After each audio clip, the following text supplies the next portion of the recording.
Olá, meus amigos. Tudo bem com vocês? Eu espero que sim. Hoje está uma noite de sexta-feira chuvosa aqui na minha cidade e eu estava aqui pensando comigo. Já parou para pensar que toda a cultura ancestral e todos os povos originários ao redor do mundo têm uma série de histórias sobre entidades sobrenaturais, demônios, criaturas e seres do outro mundo que normalmente aparecem para trazer mau agouro, anunciar a partida de alguém ou simplesmente causar pânico. No nosso país não é diferente. Os nossos povos Tupi-Guarani tinham o Anhangá, um espírito ruim que muitas vezes aparecia na forma de um cervo, ou de um tatu, ou de um boi. O inimigo de Tupã, que normalmente trazia doença, mau agouro e algum tipo de problema na colheita do que eles plantavam. E hoje você vai conhecer uma entidade que atormenta indígenas aqui do meu estado há gerações. Em 2016, eu era professor de um curso de biologia e eu tinha um aluno que era da etnia Cinta Larga e que morava aqui em Porto Velho para poder estudar. E uma vez durante uma aula eu alertei os meus alunos para tomarem cuidado com alguns documentários sobre animais fantásticos produzidos pela Discovery e pelo Animal Planet, que na verdade são falsos, como é o caso aí dos relacionados ao megalodon, às sereias e também ao chamado Na Trilha dos Hobbits. Quando a aula terminou, esse aluno veio falar comigo e falou: professor, nós temos um espírito que vaga na nossa aldeia e que ele é muito parecido com esses hobbits. E eu pensei, nossa, um espírito? Como assim? E ele disse, essa entidade chama-se Paô, ou Pai da Mata. É uma entidade que diversos indígenas daquela etnia já viram, já sentiram e se aterrorizaram com a presença dessa entidade. E eu fiquei com aquilo na cabeça pensando, caramba, que loucura, né? Como é que pode o pessoal ter tanta história a respeito de uma entidade como essa? E nesse mesmo ano, em 2016, esse aluno veio falar comigo que estavam indo 2 cinegrafistas aqui de uma organização para fazer uma filmagem lá na aldeia. Eles iam fazer um documentário sobre a visão dos Cinta Larga sobre a criação do mundo. E ele me convidou se eu não queria ir também passar esses dias na aldeia para poder conhecer. Daqui até a terra indígena Roosevelt, que é onde é sediada essa aldeia, deve dar mais ou menos uns 700, 750 quilômetros, e parte dessa viagem é feita em estrada de chão. Obviamente eu topei, uma vez que eu teria a chance de conhecer o Rio Roosevelt.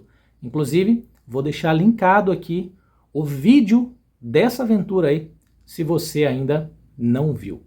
Fomos lá e quando eu cheguei lá na aldeia, eu fiquei alojado no alojamento da FUNAI, que fica bem na entrada da terra indígena Roosevelt.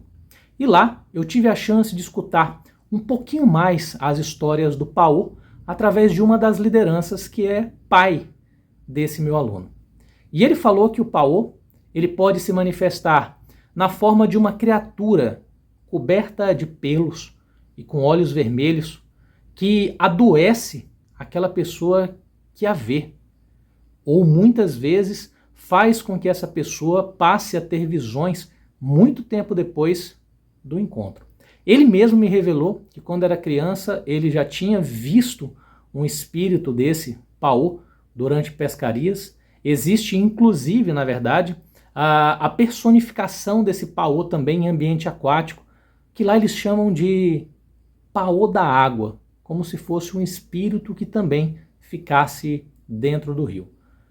Eu achei muito interessante os relatos, mas o relato mais interessante que eu escutei foi justamente o do agente da FUNAI que estava conosco. Esse agente da FUNAI é do município de Cacoal e ele estava lá para poder prestar um auxílio a esse processo de gravação desse vídeo. E conversando com ele lá no alojamento da FUNAI, ele me contou uma história muito interessante. Ele falou assim: Simon, eu vou te contar uma história que um colega nosso aqui da FUNAI passou e me relatou. E a história é o seguinte: na beira do rio Roosevelt tinham algumas indígenas e algumas crianças. As crianças estavam nadando e as indígenas estavam ali lavando roupa. E o agente tinha acabado de chegar por lá, desceu até próximo a elas para poder conversar, e ele teria escutado o choro de uma criança. Em uma moita próxima à borda do rio, ele escutou uma criança chorando. E ele perguntou para elas se era alguma criança da aldeia ou filho delas. E elas falaram que não, que aquilo ali era Paú. E ele, obviamente incrédulo, foi até lá, mesmo com elas falando para ele não ir. Ele foi até lá, escutando o choro dessa criança. Ele circundou a mata ali, a moita, e ele viu que não tinha nada, e o choro parou. E quando ele voltou, ele ficou intrigado com essa situação, ele foi relatar isso a uma das lideranças lá da terra. E aí, esse indígena teria falado: olha, o que você viu foi Paú. Faz o seguinte, se recolhe e amanhã não sai do alojamento, não vai fazer suas atividades. Amanhã você vai acordar doente, porque você viu Paú. E esse agente, no outro dia, acordou queimando em febre. Passou o dia todo com febre, com o corpo extremamente dolorido, vindo a começar a melhorar apenas no outro dia. E ele falou esse caso aí para esse agente que estava conosco e ele falou para mim sobre essa situação. Olha só que interessante. Será que o poder da autossugestão faria isso em alguém? Ou será que realmente o que esse agente da FUNAI viu foi o espírito que assusta aquele povo há tanto tempo? Interessante, né? E você? Acha que isso pode realmente acontecer? O que você acha sobre essa história? Sexta-feira que vem eu vou contar uma história que aconteceu comigo em uma viagem a uma floresta do Acre. Uma coisa inexplicável que eu vou trazer para vocês aqui na próxima sexta-feira, às 9 horas da noite.